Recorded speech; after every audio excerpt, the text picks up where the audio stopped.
विषबाधेमुळे मयत श्रियांश याचा दफन केलेला मृतदेह उत्तरीय तपासणीसाठी काढला बाहेर.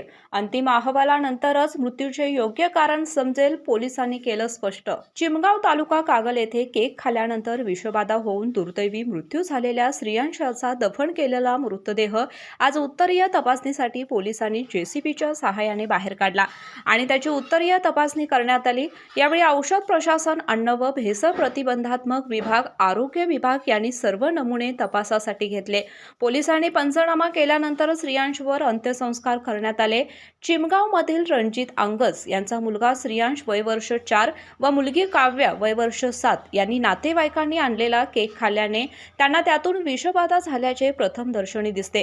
सोमवार दिनांक 2 रोजी या मुलांना पोटात दुखू लागले व उलट्या सुरू झाल्या, त्यामुळे त्यांच्यावर औषध उपचार करण्यात आले, पण प्रतिसाद न मिळाल्याने मंगळवारी सकाळी श्रियांशचा मृत्यू झाला. भयभीत झालेल्या कुटुंबियांनी व ग्रामस्थांनी मृतदेह दफन करून अंत्यसंस्कार केले.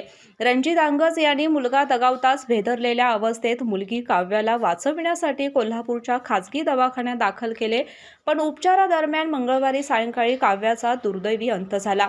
विषबाधेमुळे दोन्ही मुले दगावल्याचे समजताच पंचक्रोशी हादरली.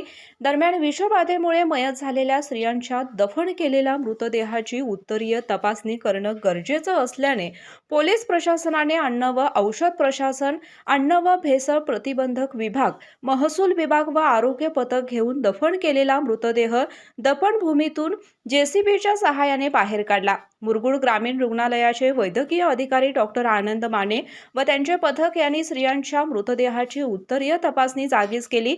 यावेळी पोलीस उपाधीक्षक सुजित कुमार क्षीरसागर, सहाय्यक पोलीस निरीक्षक शिवाजी करे, तहसीलदार अमरदीप वाकडे, कृषी सहाय्यक अधिकारी संगीता शिंदे, तलाठी स्मिता शारबिद्रे, पोलीस पाटील किरण भाट, ग्रामसेवक बीके साठे, सरपंच दीपक अंगज, ग्रामपंचायत सदस्य उपस्थित होते. यावेळी ग्रामस्थांचीही मोठी गर्दी होती. अहवालानंतर दरम्यान अन्न व प्रशासन खात्याच्या अन्न व औषध सहाय्यक आयुक्त प्रदीपा पावडे, सहाय्यक आयुक्त US लोहकरे, अन्न सुरक्षा अधिकारी RP पाटील या अधिकाऱ्यांच्या पथकाने गावात केक खरेदी केलेल्या दुकानात प्रत्यक्ष जाऊन खाद्यपदार्थांविषयीची दुकानदाराकडून सखोल माहिती घेतली. दरम्यान अन्न व प्रशासन खात्याच्या अन्न व औषध सहाय्यक आयुक्त प्रदीपा पावडे, सहाय्यक आयुक्त US लोहकरे, अन्न सुरक्षा अधिकारी RP पाटील या अधिकाऱ्यांच्या पथकाने गावात केक खरेदी केलेल्या दुकानात प्रत्यक्ष जाऊन खाद्यपदार्थांविषयी दुकानदाराकडून सखोल माहिती घेतली. तसेच कुटुंबियांच्या घरी जाऊन खाद्यपदार्थांचे व अन्नाचे नमुने तपासण्यासाठी घेतले.